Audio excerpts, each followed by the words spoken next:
Hi everyone, it's Keren here from tuppencecoloured.co.uk and thank you very much for joining me. This is today's project. It is a circle slider card, and if you stay with me I will show you how I made it. This is a piece of Very Vanilla, which I've cut to a little bit bigger than I want my finished card front to be, and this stamp is from this set, which is called Superstar, and I've got Watermelon Wonder ink, and I'm going to stamp up with me Watermelon Wonder, and then I'm going to stamp off onto my stamping mat here. And then I'm going to take a paper towel and I'm going to rub most of the ink away from the edges. And when I've done that, then I'm going to stamp onto my Very Vanilla card. And that's the effect I wanted, that kind of fading away at the edges. So I'm going to repeat that all over the card.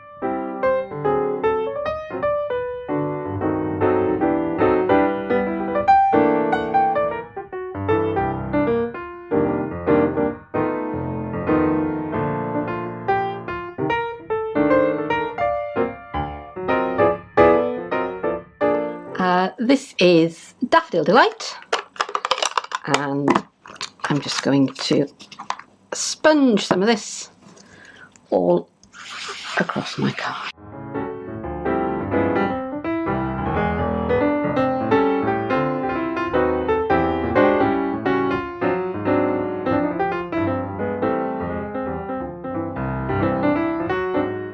And there you go.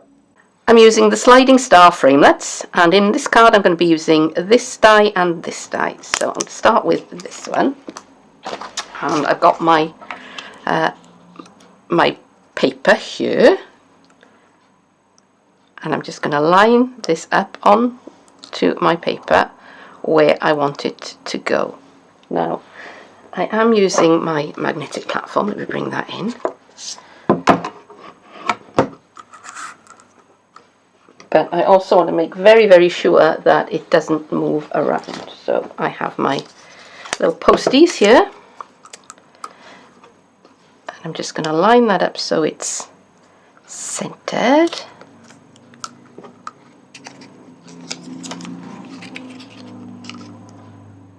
And I'm going to run it over to my big shot and cut that out. I'll be right back. I'm back. And that has now cut me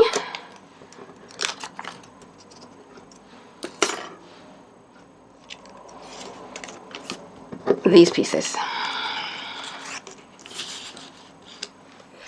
I've done some preparation off camera, still using the Superstar stamp set, and I've been working on Very Vanilla and using Daffodil Delight and a bit of Delightful Dijon in most cases. So I stamped this Sunray with Watermelon Wonder, just the same as I did the background, and stamped it and sponged it. Then I die cut it out. Twinkle Twinkle Little Star I stamped in Dapper Denim. The star in the corner, I stamped that one with Daffodil Delight, again onto the Very Vanilla, sponged it, and I've got a little hint of Watermelon Wonder just in the corner there. And this I die cut out with at the same time that I was doing the spinner frame. So those are all ready to go. Just save a bit of time rather than doing them on camera, because otherwise this could well be a very, very long video. My background card is made of dapper denim, and it's just a piece of A4 cut in half and folded at the halfway mark. And I'm going to bring back my background.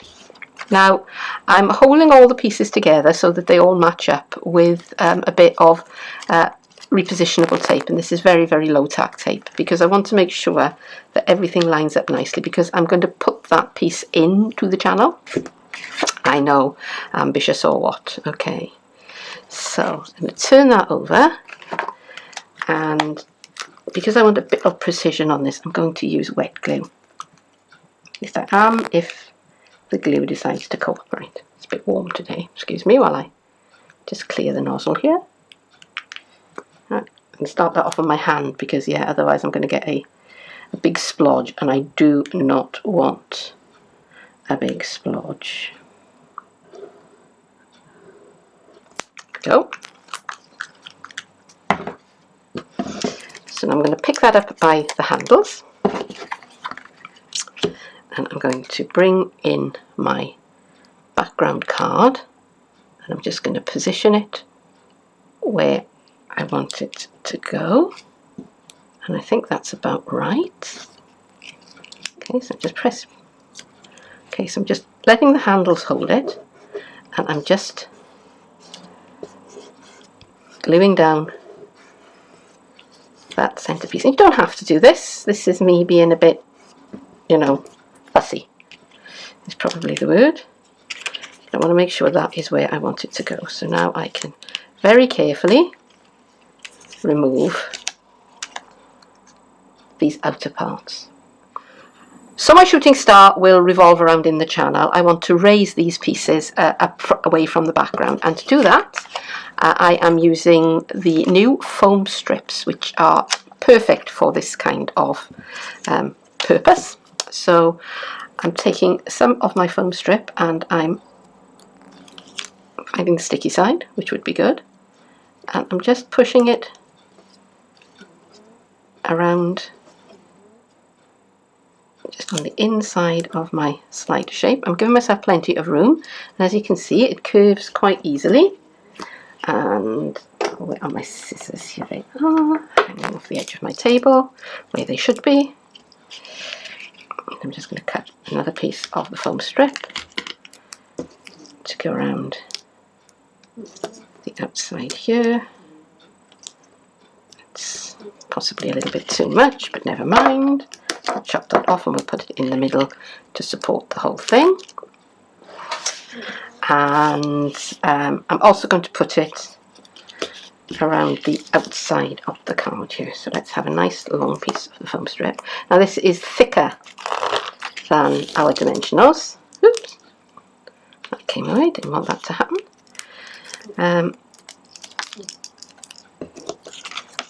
So I want to make sure that I don't put this too close to that edge. So I shall have a bit there.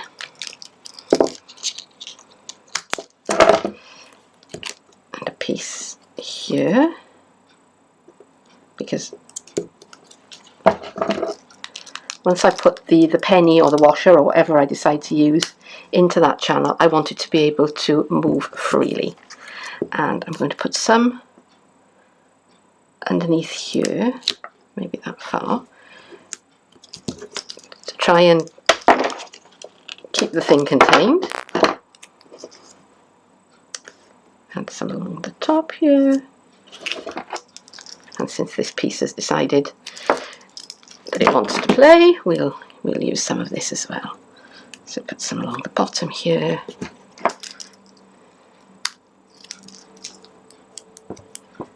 Into the corners. Just to support things.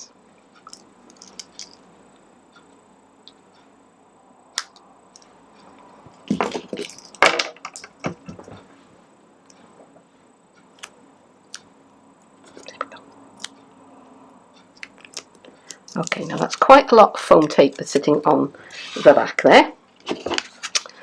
And before we start messing around, we'll just check that everything is still where it should be. Now, one more thing. Okay, I have taken all of the backing off the foam strips and I've stuck a penny onto my repositionable tape, and now I'm going to try and line all of this up as closely as I can, and I think that's about it. And I'm just going to pat down gently and very carefully remove my repositionable tape. And there's my penny trapped inside my channel. Okay, so we're nearly finished now. So all that remains is to add our shooting star to the front of my penny with a dimensional. So let's put that up at the top.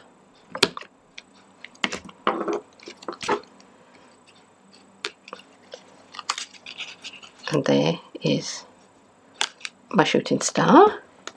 And I'm going to put another dimensional on the stamped star.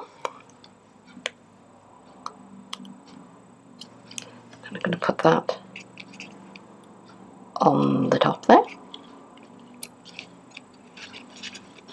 Go. So that now spins around. I'm just checking to make sure that the movement is free. And it is. It's quite tight, but the more you do it, you will, it will wear the dimensional down a little bit so that it can be moved freely. So there we are. Try not to bruise the star too much. Okay, last of all, the bit that goes in the middle then.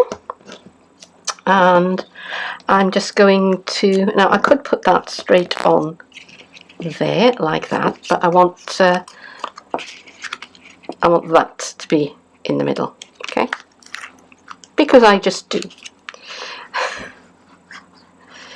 And because there's quite a lot of dimension on this card already, so I want to make sure that it's I could raise that up again, but as I said, there's enough dimension on this card already, so I'm just going to use wet glue for this. I'm just going to use flat glue. I've still got glue all over the back of my hand there now. A bit too much on this, I'm just going to wipe that off. If you've got sensitive skin, probably better not to do that, but I have, I think, rhinoceros hide, so I'll be fine. Okay, so I'm just centering that onto my starburst, and there you go. There it is, finished, and my little star moves backwards and forwards in the channel. Now you probably are going to need to work it a bit to kind of rub off the edges on the dimensional before it spins freely, so do be prepared to do that. I think I'll probably give this one to my husband. It'll keep him quiet for hours. I've made these cards in the past and they haven't been that easy to do. I've made them using a template and you have to be really, really precise in your cutting out, and I'm not that precise a cutter-outerer. I'm not safe with sharp instruments, to be quite honest with you.